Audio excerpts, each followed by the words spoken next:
Instagram. I want to welcome people on my fertility support group on Instagram too. You know, when you do a lot of things, you have to just see how to separate your niche and separate people who need what you offer per time. So that's the essence of creating this group for couples who are trying to conceive. And most importantly, I believe that singles who are yet to be married have something to learn from what we've been teaching using my book review. And in case you've not seen this book, this is Couples Waiting Room by Bumi Alabi. Couples Waiting Room by Bumi Alabi. And this book is something every couple needs to get, every single needs to get. You know, it's not just about, okay, I'm going to be infertile, does that mean I'm going to be infertile? No, it's not about that.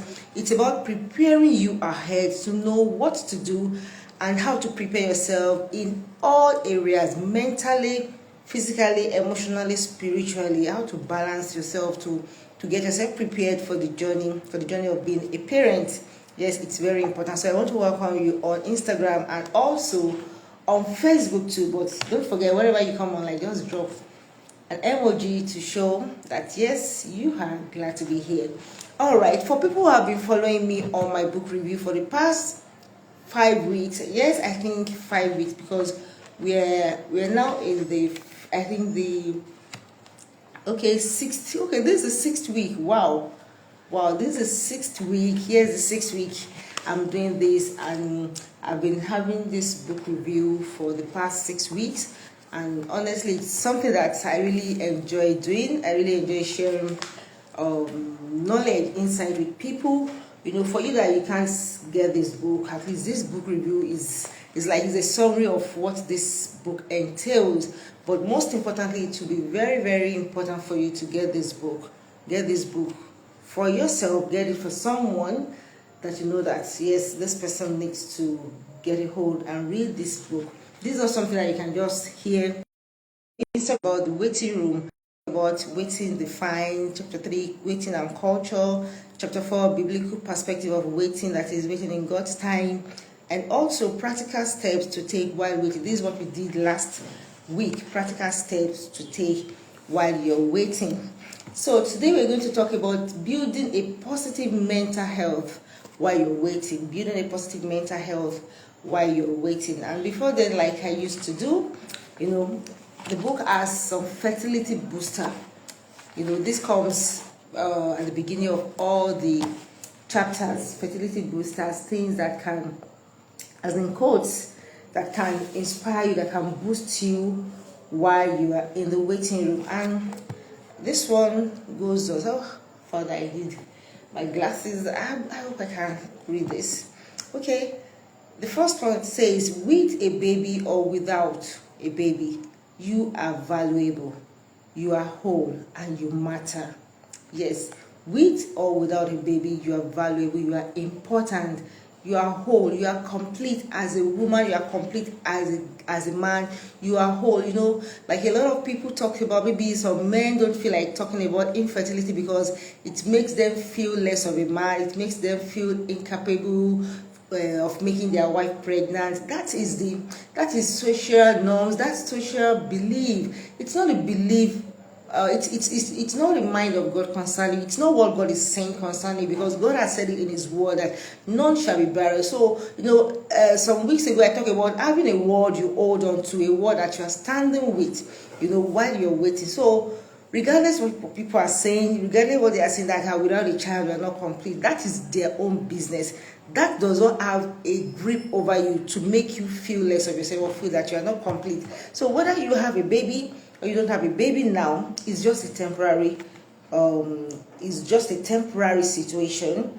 It's not a permanent. It's not what defines who you are. You are complete, you are whole as a person, you're a complete woman, you're a complete man. So don't let anybody make you feel less of yourself. Please close your ears to what people are saying. They will say it. Obviously, people will say things, in as much as they have their mouth to talk, they will say anything. They will say anything they feel like saying. It's now how you give them that audience, that attention to say it. You know, I think I talk about setting boundaries. I don't know if I've even talked about it. It's good to set a healthy boundary from some people that you know that what they say doesn't really make you feel okay, because you own yourself, you own your mind, you know how you want to feel, and always be around people that makes you feel good. Yes, it's okay. It's okay to be around people that makes you feel good.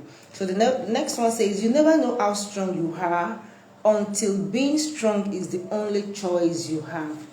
Yes, you don't know how strong you are. You don't know how strong, how strong, how consistent, how you've been, how strong and being, resilient you can be, until the only option you have is just to stay strong, because you have no other option than to be strong. Once you realize that there's no other option than just to stand and be strong for yourself first, for yourself and for your unborn baby. So you need to stand strong, you need to stand whole for you to be able to go through this journey. So you never know how strong you are until being strong is the only choice. So you don't have any other choice than to be strong there. Yeah. So the next one says, you cannot control what people say to you. I talk about this. Yes, you can't control. See, people get mouth to talk. Let me use this word, to yarn anything they feel like. Yes, they have the mouth. They say different things.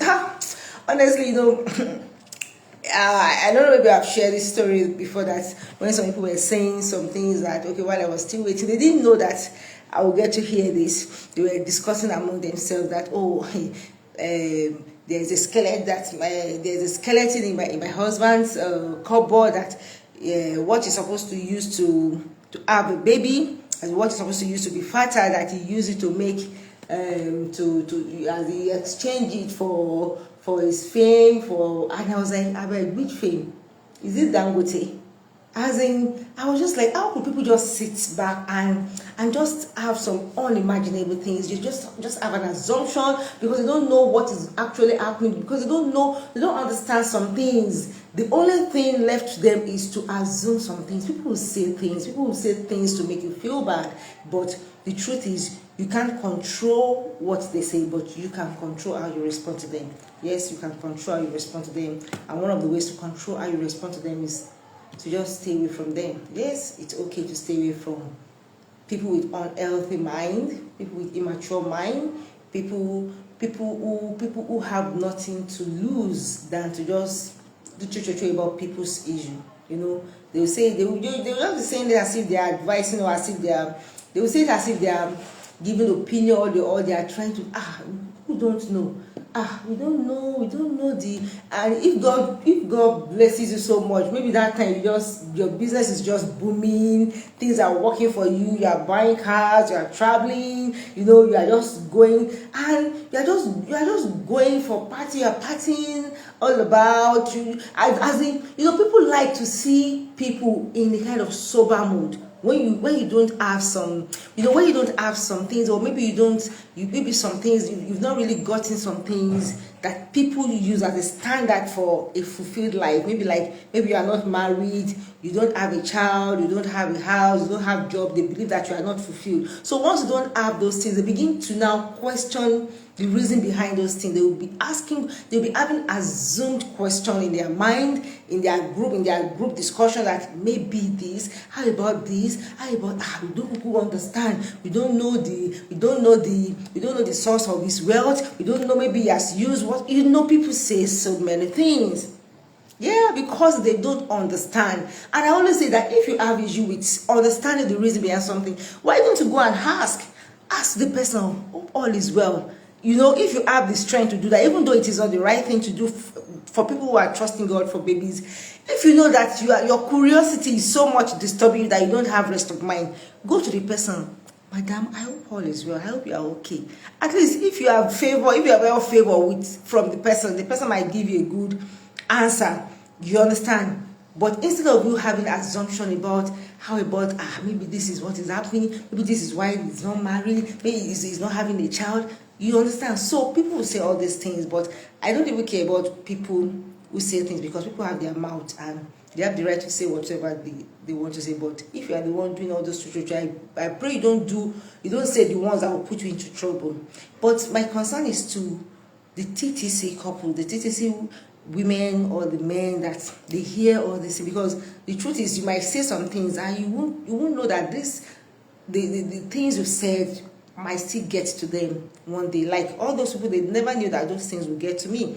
Even though I didn't even react to it, because at the end of the day, God answered me. There are sometimes that some people need to say some things that will provoke heaven to attend to your needs. That will God will say, no, this one really touched me. They've questioned my power. They've questioned my authority. They've questioned my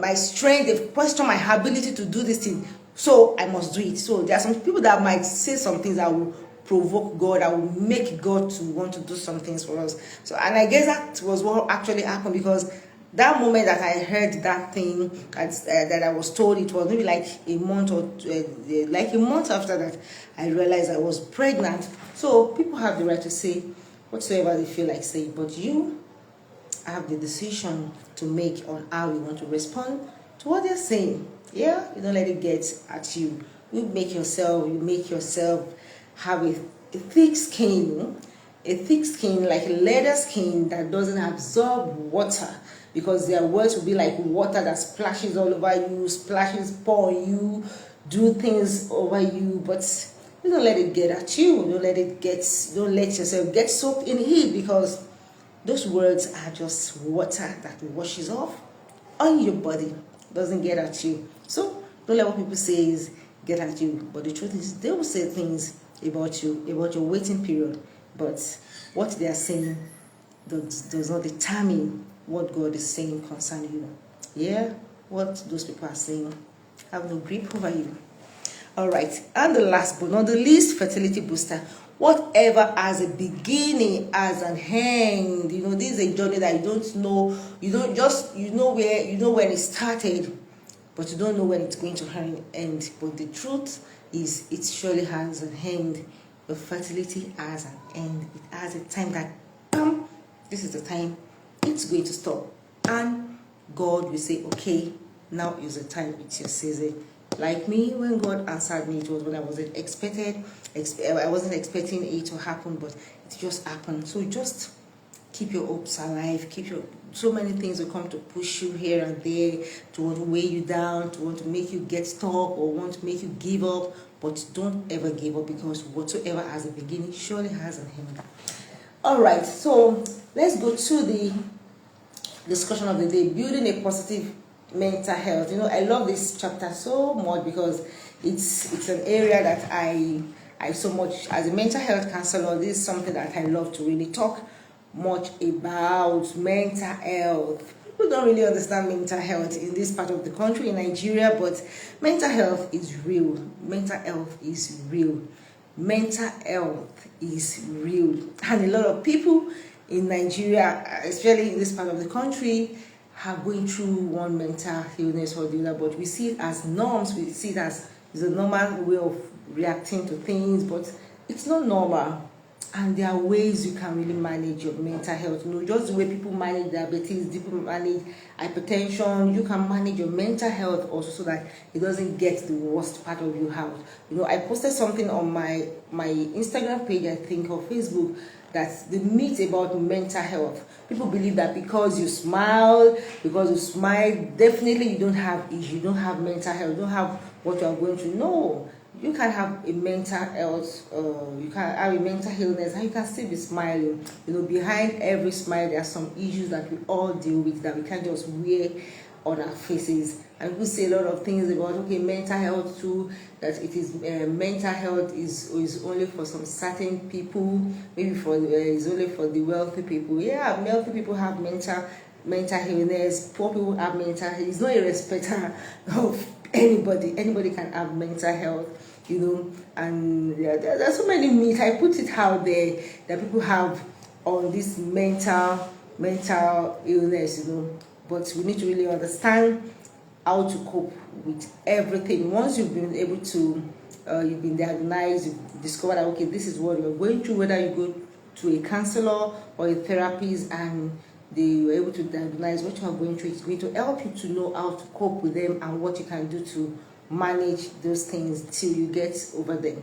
So as a waiting mom or waiting dad, this is a time that most of us will go through so many mental health challenges, as in the way you behave, the way you feel in your mind, the way you respond to issues, some emotional feelings, the way you feel in your emotion has different emotional feelings, the way your mind, you process things in your mind, your reaction to things, all this encompass around mental wellness. Just like people go to hospital to complain about headache, to complain about body pain and the likes. Yes, people can also talk about how they are feeling in their mind, how they are feeling, what they are going through per time. Not something you can really see. You might not really see the mental illness, but you can see the behavioral pattern, the reaction from mental illness. So that's how it looks like. So now for someone going through a waiting period, this is a time that's different because your mind is disturbed about, you have like anxiety about an uncertain request, uncertain uncertain let me say like an uncertain thing you are expecting and it's not coming at that time. So you have that anxiety that where will this thing come? You don't understand the time it's going to come. So this can cause like anxiety. It's a common mental health that people that go through infertility go through anxiety about when is this thing going to come? Depression is also common among people that are going through going through infertility, depression, anxiety, panic attack, different in PTSD, that's post-traumatic syndrome.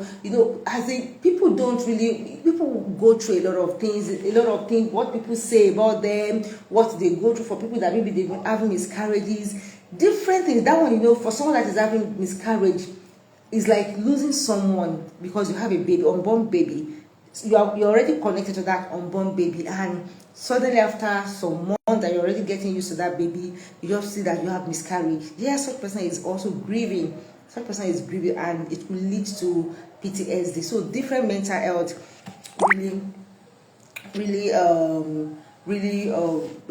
people going through infertility experience different mental health.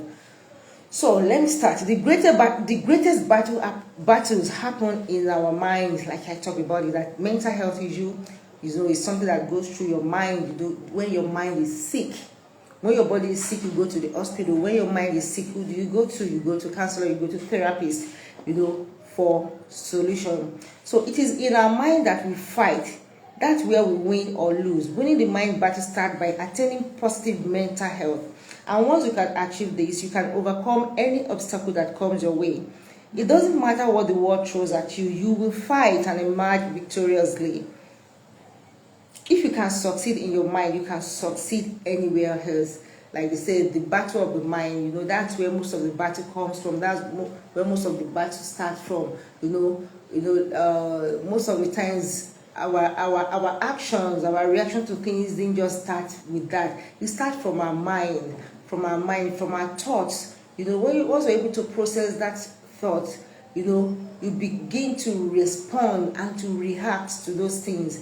You begin to react to those things, and the reaction that comes from those thoughts in your mind is what people see, but they don't know that it starts from your mind. So the battles we win, we fight in life, it starts from the mind. Before anybody can steal, the person that wants to steal has processed it in his mind that, okay, I have a desire. I feel like eating this chicken. I know that this chicken is not meant for you, but you've processed it. You've gotten that appetite in your mind that you want to eat this chicken. But how can you get that chicken? Is by you just thought of it that, okay, the only way or the best way to eat that chicken is to steal it.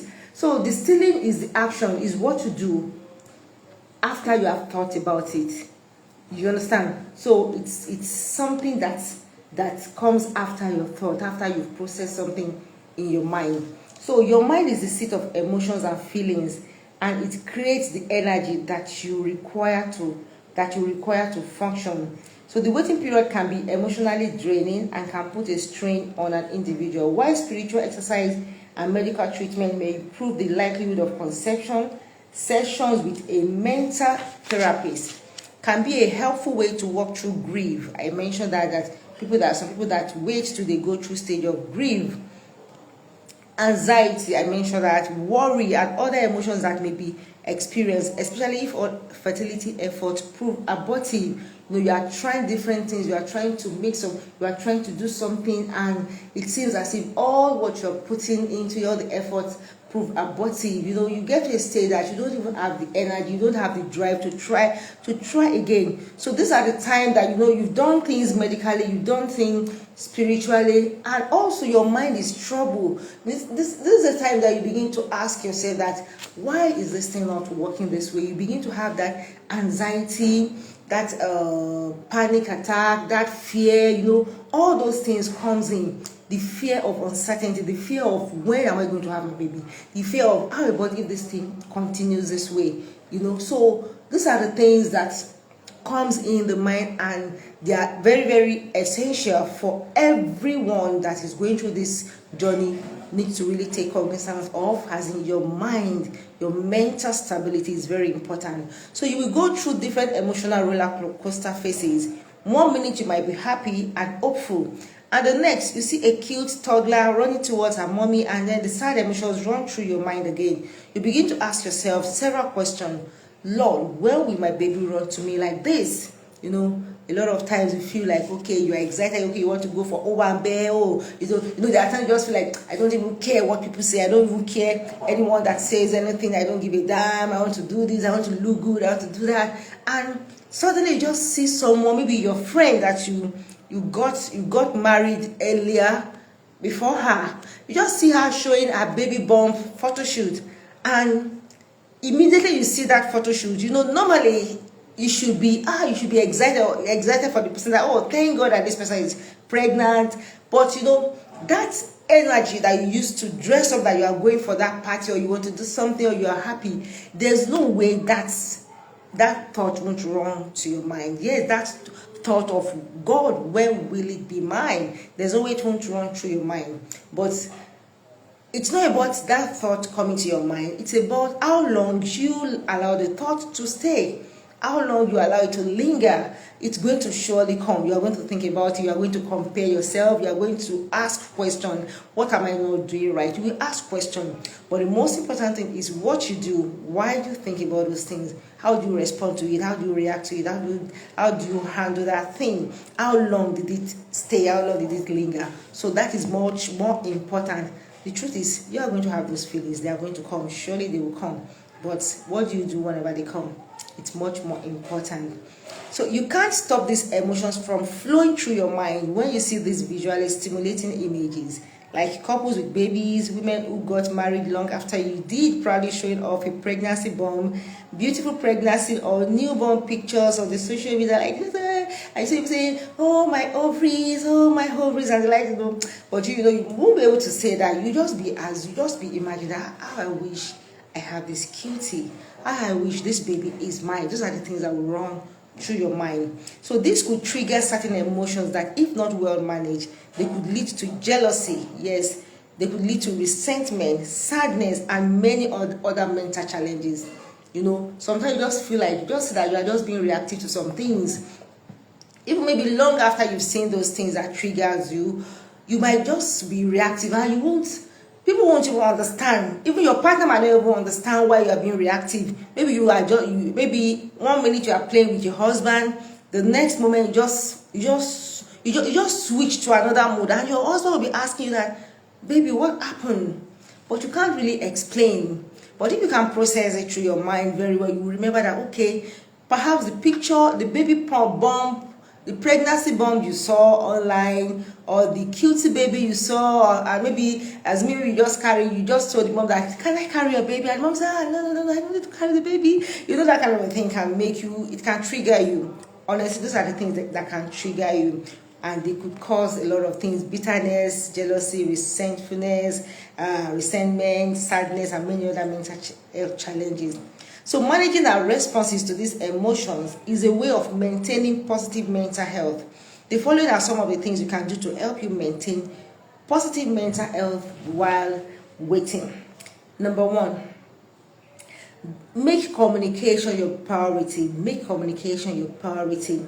Discussing your feelings with your partner is a way to cope with your emotions during this period.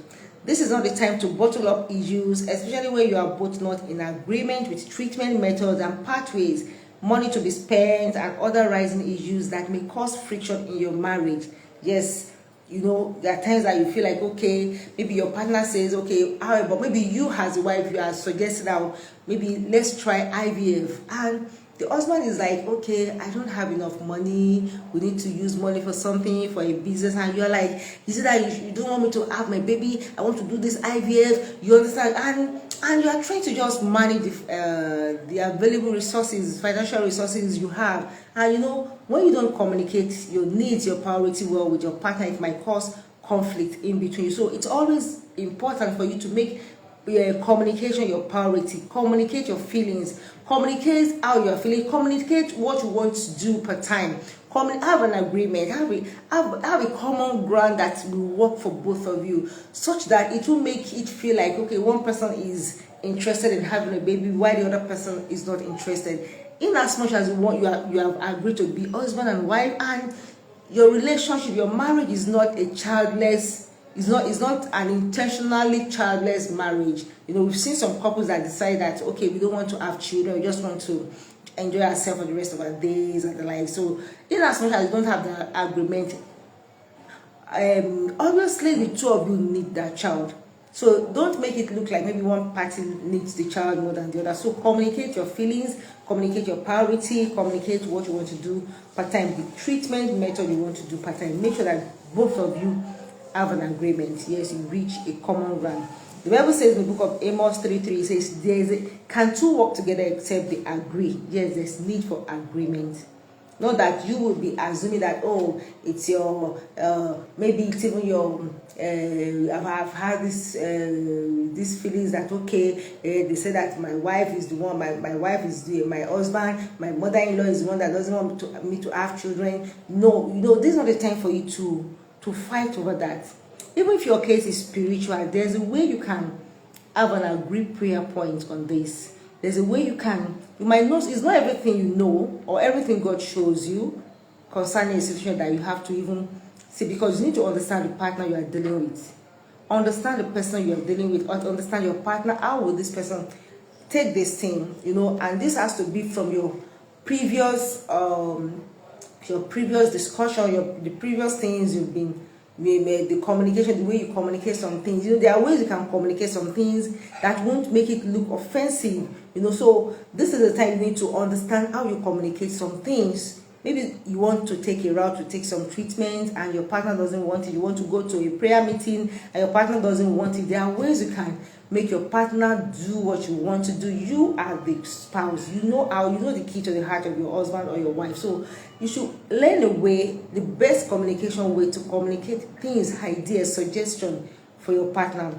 So there's a need for mutual understanding and agreement between you and your spouse at this moment. It should be such a strong bond that any third party, even your expected child, attention, and don't let anything be a breach that infertility with other members of the family, or feel pressure to have children even when all their efforts are not being fruitful.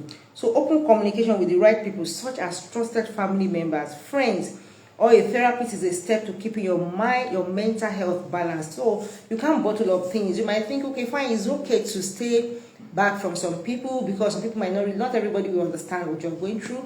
Not everybody will understand your journey, but there are still some people that really care. There are some people that really have your interests at heart, and they want to be supportive as much as possible. So understand these people and be open to them. But professionally, you can talk to a counselor, and that's why we are there. That's why I'm there as a mental health counselor, also a fertility counselor too. This is a time that we need to, as a third party that will not be biased. While you're having issue, maybe communication issue, we bring it to the table and we all look into it together. in a professional way, we guide you through making the right decision that will favor all parties without being biased. So this is very, very important. So remember, you are just a steward to groom your child, and your child should not take the space of your spouse. So you need to be united in all the decisions you make. While you wait, if you are waiting for a child, ensure that you and your spouse are on the same page. Number 2, embrace a joyful and positive attitude. Wow.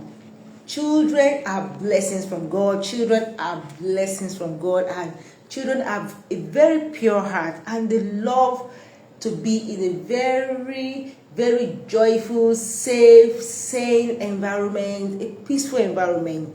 So if you are somebody that you are also always wearing your pain, wearing what you're going through, I know you don't like. I said earlier that I understand that the time, this stage you are is a very sensitive stage, and it's something that is, it leads to a lot of emotional roller coaster, moment of anxiety, grief, fear, sadness. But the truth is, you don't need to wear all this all over you, because it can easily wear you out. By the time you are always sad, you are not happy, you are always showing that yes, you are going through something, and people begin to see you and they feel like they feel pity for you, they feel sorry for you. No, this is going to affect you, because you are giving them the chance you are giving them the chance to feel sorry for you. You are giving them the chance to say a lot of things. Like I told you about the experience I had when I traveled to my place of birth for the first time after I got married, when I was still waiting, and a lady came to me and she was asking,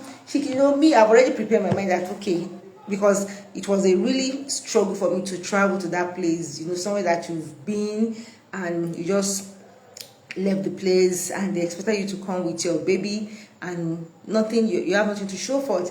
And she just walked up to me. She came to meet me in the car where I was just lying in the car, and she just sat beside me and she was like, hey, yeah, how is it now with this?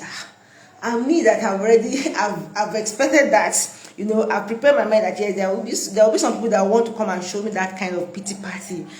And I was like, before she finished what I knew that okay, this thing was from a caring heart. But honestly, when you see somebody that is in that situation, they won't see it that you are coming from a caring heart too. Yeah, if you are trying to, you love to be there for people, you love to ask for people's well-being, you need to really read face very well. Yeah, read face very well. Know that this person, because there are some advice you might give that might be misinterpreted. There are some advice you might give. There are some questions you might ask that the person might not see it from that context. The person might think that, okay, are you trying to know too much? Are you trying to poke nose into my affairs? Are you trying to suggest things for me? Are you trying to make me feel as if I'm not doing? So you need to really be careful and understand the person you want to talk to, or the person you want to advise, before you give your advice. So when the person was trying to ask me, ekpele, I hate hearing that kind of word. Ekpele for what? Did I fall down? Honestly, I didn't really take it lightly. Before she landed by asking me the question about how about the, I was like, sis, how far with husband now? Me you want make to feel sad? No, me, I will never feel sad for your pity party greetings. No, immediately I just asked, how about your partner? How about this husband issue? And she was like, we are still on it. That was just, it ended the whole conversation. And I think it really, it sent it sent a strong signal that I wasn't ready for that pity party discussion. Yes, don't come to me and make me feel like the whole world is crumbling because I'm trying to conceive. No. So understand when you want to advise, how you want to advise people. Understand it. That is to you people that you love to advise, or you love to, and you too that you're waiting. Don't give people that chance. So the way I counter immediately just made her to hold by that this one is not even ready for that kind of pity party. So don't give people the chance to come and be feeling sorry for you. So let them feel sorry for themselves instead of feeling sorry for you, because feeling sorry for you doesn't change anything. It might be from the heart of caring, but sometimes it could get at you. But just wear it joyfully. Let them call you that. You don't even Niro. Let me say it in Yoruba. You just say Niro. You see her. She's wearing makeup. She's going for party. They'll be like she party here called my love by this time. I remember somebody was saying something that Your mates are on the mountain. They are praying for the fruit of the womb. I heard that story about someone that maybe the mother-in-law or someone that was saying that is this, are you the one that's supposed to be going for party, whereas you're supposed to be on the mountain praying that you are going for party, that she really come and lost the party. You know, they said that in Yoruba to her, and she was like, is it until when is it until when I go and die on the mountain, or I tarry for throughout my life and I don't have anything meaningful to do in my life? Is my life just all about having babies? Can't I do other things apart from, fine, I'm trying to conceive, but does that mean tarrying and forgetting myself on the mountain? Is that what would make God answer me? That was what the lady just responded with, and she was like, she had to cut off from them. That's part of setting healthy boundary from some people. So is it until when somebody now wear a sad face, don't wear earring, don't wear makeup? No, please wear a joyful face, wear a joyful look okay. Make your hair, dress well, go for outing, go for spa, go and see movie, go to cinema. As in, don't let them make you feel like because you are trying to conceive, then the whole world should stand still, or the whole world, or your world, or your life should stand still. Make them know, give them joy. Give them joy. Let them know that yes, the joy of the Lord is your strength. The joy of the Lord is what is making you stronger and stronger and better. So don't wear that sorrowful, that sad look. Don't wear that sad. Don't give them chance to say whatsoever they feel like saying about you. They have the right to say anything. They have the right to say that, okay, you are not serious with your life. Yes, let them say it. It's not about what they say, it's about what you know, it's about what you believe, what you're doing. You know what you're doing. You know that, okay, you and your partner, you have an agreement, you know what step you are taking. It's because they want to know. There are sometimes when people want to know, when they want to do a proco about your life, about your progress, about what you are doing, that's when they assume some things and they want you to just wear the face so that they will know that, oh, this thing is still there. So don't give them that chance, please. So babies are attracted to a joyful and happy aura because they always carry a positive spirit. I mentioned that earlier. So you must embrace a joyful attitude. A joyful heart is a grateful heart and continuously rejoices irrespective of what it seems you don't have yet. So when your heart is filled with joy and you express it, you put the devil to shame. The devil gets angry because he knows that your heart of joy can move the hand of God into action. And when praises goes up, when praises go up, blessings come down. So your joyful heart can make God make God to decide that, okay, let me bombard this my daughter with triple children, with multiple children. As in, God can, look at is it David that always said, okay, his job now, despite everything that happened to him, he still rejoiced. He was glad. He changed his countenance. Even his wife was saying that, why don't you just curse God and die? But he never did. He never did. He acknowledged the goodness of God. He acknowledged the greatness of God. He acknowledged the mighty works of God. And if God has done some things for you in the past, maybe God has answered you in some areas in your life before, then you should know that, yes, this same God can do it for me in his own time. So you thank God ahead for what he's about to do for you. So this is wearing a gratitude heart, putting on a gratitude countenance, and this will move the hand of God. Number 3, don't get mad at people when they speak ill of you. I mentioned this, that people have the right to say a lot of things. They can say different things about you, but don't get mad at them. They have the right to say things, but you have the right to react in a more mature way, to react in a sensitive, in a way that will silence them. Don't say things that will complicate the issue, especially maybe to your in-laws and likes. Don't say things that will complicate the issue, they will say, oh, this woman, she's disrespectful, she's that. There are some things that it's not about you that will say, it's your partner that will have to deal with that for you. And that's why you need to stand there for your wife. There are some things that your wife cannot say when maybe your family are really, really troubling her. It is you that you need to stand for her. Yes, I'm speaking to the men that are watching me now. You need to stand there for your wife, because people will say a lot of things. Your family will suggest it. They will call her names, but you need to. The way you treat your wife is the way your family is going to treat your wife. If you put your wife down before your family, then expect them to trash her on the floor. But if you value your wife very well before your family, you value her very well, they will value her and they won't say anything negative about her, even though they are saying it behind her, but they won't say it to her face. So don't be moved. It is normal for people to who don't know what God is doing in your life to say things like this. So shut your ears to those words and focus your attention on the promises of God for your life. Okay, I think I was sharing the story of the person that was saying, okay, yeah, let me share this story. Okay, I did share this story. So this could be a test of your faith. I remember during my waiting period, one of my sisters called me from Eastern Nigeria to tell me that she had recently spoken to someone who had seen me when I came around, visiting my parents a few weeks later. Yeah, this is when I said I traveled. That time I said I traveled and somebody tried to hug me and like that. I never knew that I was already pregnant. So somebody called me from somewhere in the eastern part that someone said they saw me in L'Oreal, that in fact that she now asked the person that is this person pregnant? The person said she's even pregnant, that the way her tummy is big, that is like she's going to have triplets. That is ironically, even though while I was in L'Oreal then, physically to them, even to me, I wasn't pregnant, and I never knew that it was that moment that I got pregnant. Yeah, when I was saying I didn't want to travel, my traveling made people, as in somebody called me. The person was not in L'Oreal. The person saw someone that, maybe called someone that was around in L'Oreal and was asking after me that, they saw me, that in fact, the way my tummy is big, that I'm going to give birth to triplets. Ironically. And after the person said that, I just laughed. And after I dropped the call, I cried my eyes out. Yeah, I cried my eyes out, not knowing that I was already pregnant. Yes. So that's why I said earlier that some people are meant to say something. The person thought they were mocking me, but they never knew that they were prophesying into my life at that time. So some people might say things about you. They might make jest of you. They might make mockery of you. But what is God saying about you?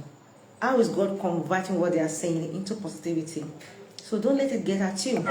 God might be speaking through them into your life in a positive way. Even if they say something negative, convert it, receive it with a positive heart, because God sees your heart more than what they are saying. The fourth thing to do, avoid being lonely for a lengthy period. Yes, being lonely, being alone for a long time, this is an avenue for the devil to bring different thoughts to your mind, bring different suggestions to your mind, and makes you feel, it brings fear, anxiety, panic, depression into your heart. And like I said, that once you give the devil the chance to bring all those thoughts to you, those thoughts begin to manifest and they begin to cause fear and they begin to weaken your faith. So don't stay alone for a long time. Go out, go to places that can boost your faith. So a lonely heart is one of the devil's traps to get control over your mind. So your mind is a factory where all your thoughts are processed before they become actions. When you are constantly into a lonely atmosphere, you could begin to have unfavorable thoughts, which over time could result in a psychological disorder. So this is the time you need to divert more of your attention into doing things you enjoy, such as building your career, business, or your skill. Yes, you have more to achieve in life than just being a mother. Yes, you have your life to live, you have a business to grow, you have your career to live, you have purpose to fulfill. Yeah, you have to take care of yourself, take care of your marriage, take care of your home, take care of your husband. So you have so many other things. So once you are involved in building a life that is a life beyond being a mother, this can keep you, it can keep you busy, and it can keep you from staying alone for a long time, such that you'll be having negative thoughts. So don't stay alone for a long time. One of the things I enjoyed doing while I was waiting is that time I was very, very busy with my business. I was busy with my singles activities and the likes. I gave birth into doing them. So my children saw me doing all my ministerial work and the like, singles program, organizing outreaches, going to schools and the like. So I was doing those things. So those things kept me busy. And even when I first got married, I wasn't working then. So I always go with my husband to location most of the time. So you can find something to do while you wait. So don't stay alone for a long time.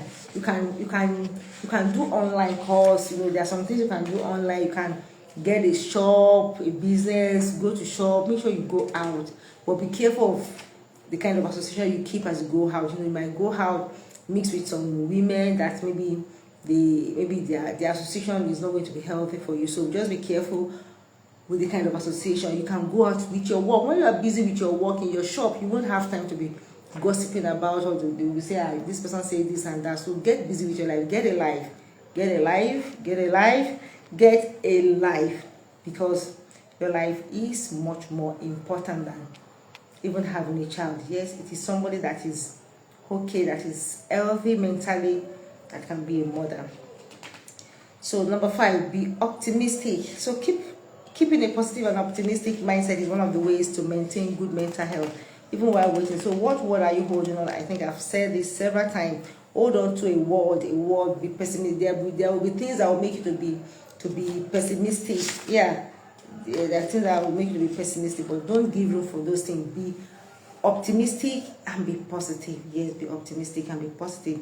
Set your mind towards a common goal. The Bible says, can two work together except they agree? This is the time you need to be supportive of each other, especially as a husband. This is not the time to behave harshly towards your partner or to blame each other, especially if you find out that one of you is medically unfit to produce a child.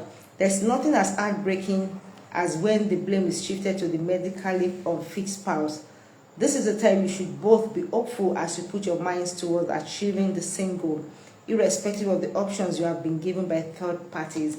We have to be very careful, especially if you discover that, okay, we haven't done a series of tests, and you tell your husband that, okay, this is the test result, and it comes out like maybe the husband or the wife is the one that is having the issue. And there will be times that you want to feel like, okay, however, I'm the one that is okay. You are the one that is unfit. There could be an argument that will bring this kind of discussion, bring this kind of blaming the person that medically says he or she is unfit, and you use it against such partner. It's it could be very disturbing for the partner that is unfit, making the person feel like, okay, if not that I'm the one that is unfit, we would have gotten a baby and the like. So please, this is not the time that you go and tell your family. Yeah, this is very important. Don't go and tell your family about the outcome, or maybe telling them that it is my husband that is unfit, or it is my wife. Yeah, it's not healthy at all for your home, for your marriage.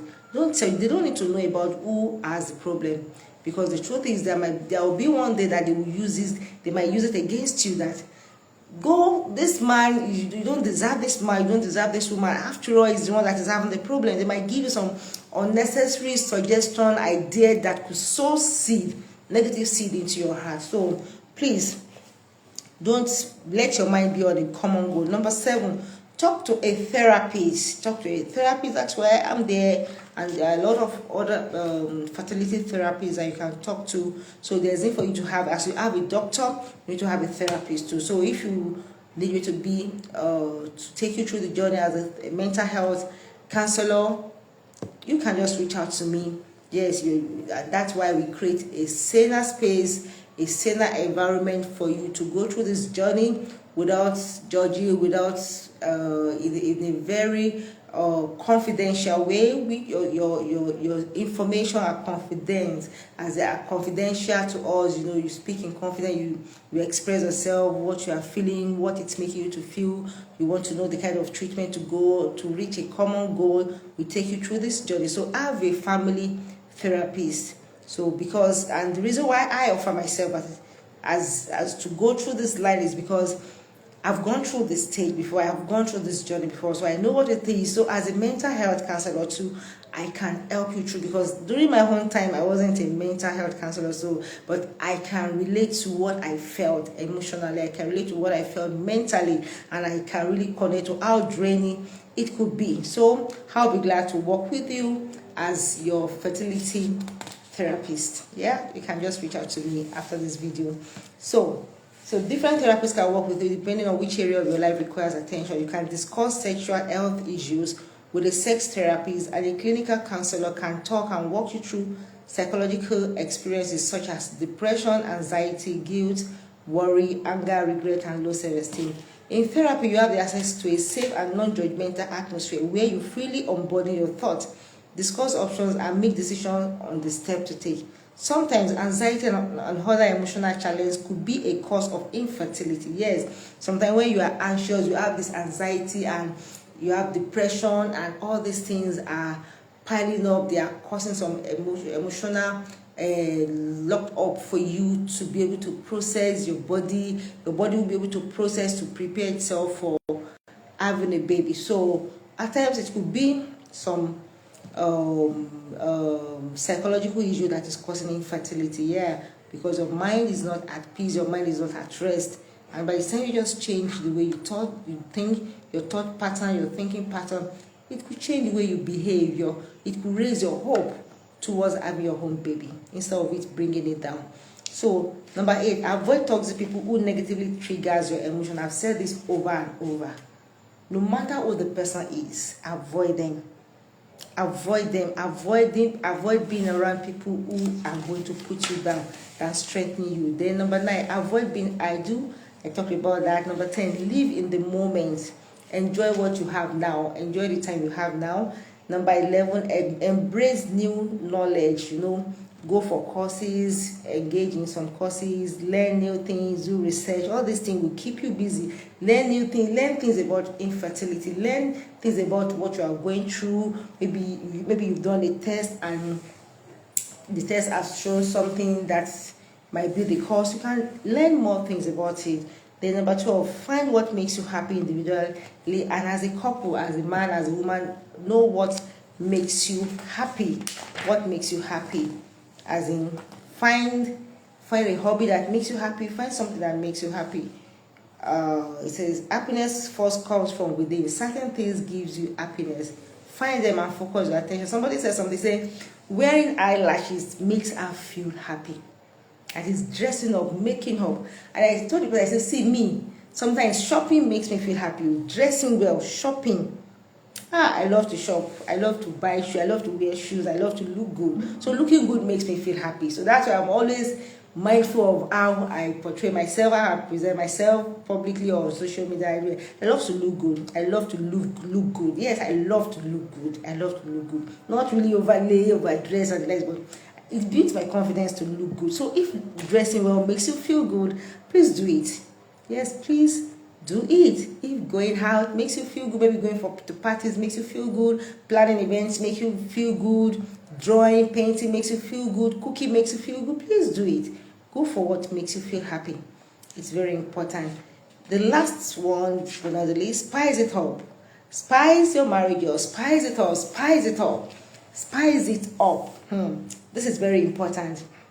At the beginning of your relationship, you could stay up for hours with your spouse, whispering sweet nothings and enjoying each other's presence. The waiting room takes its toll even on the best relationship, and the love life of couple in waiting can begin to fizzle out if they do not get intentional about their marriage. Before you got married, you can call, midnight call, hey, 1 hour, 4 hours, you can spend talking to the person, and by the time it looks as if 1 year, 2 years, just me and this person, you feel like, what's the point? You be the one, you this same person that always write everything before you got married. Now it's hard for him to call you even when he's at work. You call yours when you're at work, or you call each other. All these things you have to be intentional about them, especially when you are trying to conceive. So the time spent in the waiting room is the most vulnerable in your marriage. So don't give room for situations that will pull you apart. You might have a misunderstanding, but never let them linger, as it could create room for unwanted events. Don't give space, mend the gap, bridge the gap. Once you realize that, okay, things are not the way it used to be, okay, why not think of, okay, what happened, what went wrong? How can we make this thing to reoccur? How can we be intentional about ourselves? There are these couples that I love so very much, secret place wife and secret place husband. When I first met them, I never knew they were already 5 years married. They were 5 years in their marriage, and I never knew that they really go. I knew that they were waiting, but I was just thinking maybe they are just newly married, maybe like a year. When I heard their story that they've been married for like five years, going to 6, I was like, wow, because the way they connect, the way they relate, and honestly, the way they were doing, one of the things that I'm sure would help them was they were living their dream, they were fulfilling purpose. So this thing really helped them while they were waiting. So I never knew that they've not been married for long. I was thinking they were just a young couple, but because they were intentional about their love life, they were intentional about each other, making it work. Even though when there are times that they want to even go apart, but now you can see them, they have their baby. Yes. So here are a few marriage spice tips. Number one, recreate your favorite date at home. Don't wait till you're in the mood before you get intimate. I talked about this earlier.